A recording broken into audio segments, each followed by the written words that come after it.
So there's three things that I think stands out for us and that I'll talk about today. One thing is that overall we met the criteria, so that was the good thing. Um, the second thing is that our country program evaluation seems to be doing better, although we have to be a bit cautious with that finding because our sample size was quite varied. And the third thing is that we did better on methodology than on dissemination and report use. I'm going to talk about three aspects of this process today. One is what we did, and the second one, I'll briefly talk a little bit about our findings, and then the next steps, and then provide some reflections. So we started in December 2013, which I think was probably quite late. But that was when I was informed about this process, and it was actually sort of mid-December. So we quickly realized that this was not something we were going to be able to do on our own if we were to stay within the deadlines. So we hired a consultant to help us with this. This was an Indian lady, and she was based in India. And then, because of language issues, we also got some help from our gender desk within IFAD, but which is not within the evaluation office. There was a young consultant there who also helped review a few of the reports, which were in Spanish and French, and worked together with that consultant. And we developed a Dropbox and provided all the documents. We included approach papers, which are sort of elaborated TORs, evaluation reports, our audit trails, which sort of provides information on how we have implemented various recommendations, both from and responded to comments from project management and also from governments, and now including also BTORs, because that's where you can get information on who were invited to any wrap-up meetings and how consultative the sort of validation of findings had been. The consultant then also followed up with some interviews of consultants, and I provided technical backstopping. So they then reported on each report in an Excel spreadsheet. So we have this mega Excel spreadsheet, and then they prepared a short report. We estimate that it took, we had a contract for the consultant for about 20 days, and I think I probably spent about 4 or 5 days, and then I worked with our gender focal point within IFAD and the consultant, which was also about 5 days. The profile of our evaluations was that we had 12 project evaluations, and we had one impact evaluations, which was also on a project.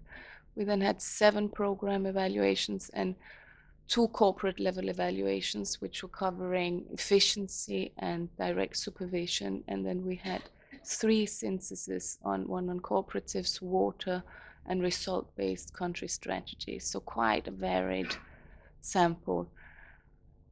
In terms of our findings, we seem to have exceeded on 2 aspects, which are the evaluation criteria and evaluation questions, and I'll come back to that.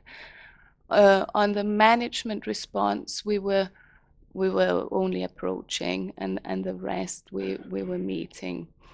Yeah, we can go.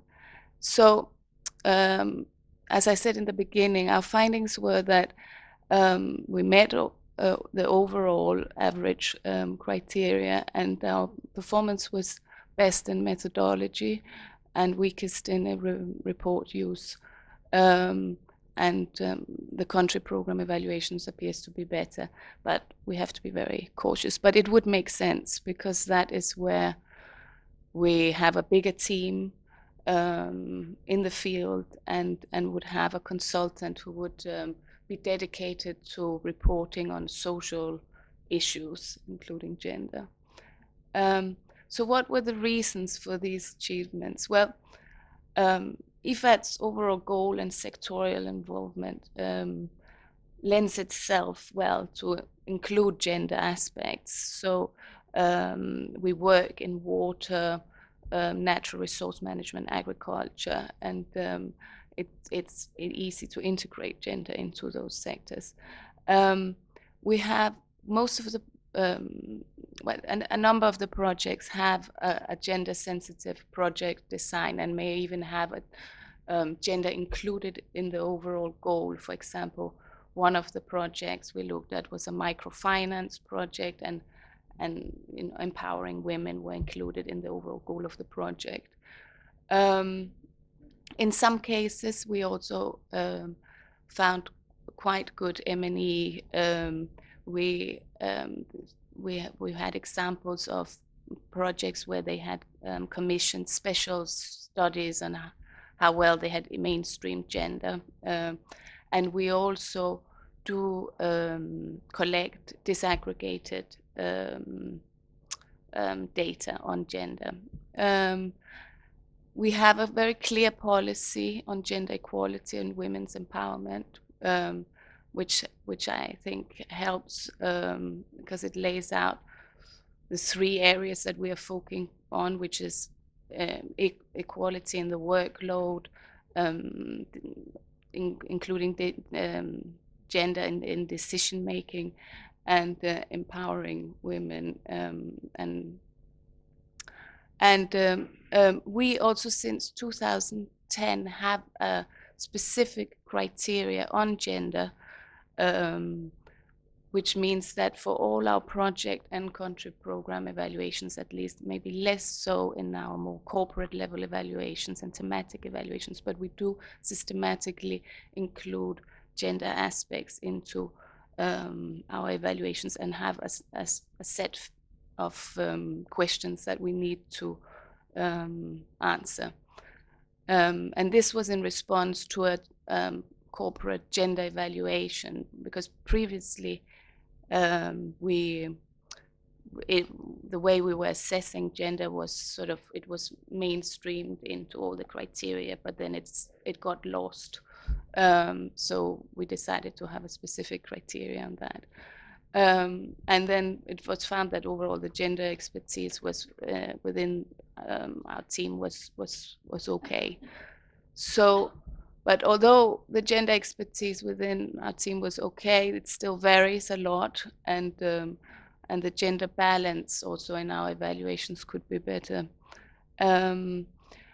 We are too focused on outputs often in our evaluations, and are not very strong on impact and outcomes. And we are also better assessing sort of programmatic than the more strategic and institutional issues. We need to further strengthen attribution, our analysis of attribution, and there are issues with our dissemination of our reports. So the next step, what are they? Well, we are going to have disseminate these findings within IOE and discuss them, and also broader in EFAD. As Louisa mentioned, we are preparing for joint gender training for evaluators within the 3 Rome-based agencies. And we are also in the process of revising our evaluation manual, so we hope to integrate some of these things into the 2nd edition. So that brings me to the last slide, and some reflections on the overall process. We found that, like Louisa, that there was a number of criteria that were quite difficult to comply with. In some cases, for example, we have very small project evaluation teams of 2 people, and it can be difficult to have the perfect gender balance when you're doing such a small exercise. We also, as I mentioned, have this specific gender criteria. So strictly speaking, according to the SWOP guidelines, which says that you have to integrate gender into relevance, effectiveness, efficiency. We don't do that. However, we feel that we do cover gender, but if we, through that, our own criteria, and if we were to do it, include it also into the various criteria, it would be very repetitive. So that's just another reflection. We do validate our findings in some cases when we have bigger evaluations, such as our country program evaluations. We have workshops, but for smaller evaluations, it's not always possible, and we rarely have the direct beneficiaries at those validations because our main counterpart is Ministry of Finance and Ministry of Agriculture, and it would be a bit awkward to have the primary beneficiaries there as well. But however, I think it's worthwhile thinking of how we can maybe better set up some processes or reflect on how to validate findings with primary beneficiaries, but it would require a completely different process if we were to do that. In terms of the management response, we never think that we will be able to comply with that one, because management, they will respond to things they don't like in the report, and even if they, so I mean, we feel it's outside of our control how they respond to that. And we also feel that it's maybe a bit ambitious to do this on a yearly basis. We feel we are only just now taking in and trying to learn from what happened in this exercise, and we're not sure that we will learn that much more next year, because we need to sort of start implementing a few measures and things like that. We're not sure that the result will be very different already next year. It will also vary a lot according to what sample we will have, what type of evaluations we have. So we feel that maybe doing it every 2 years would be more feasible. Thank you.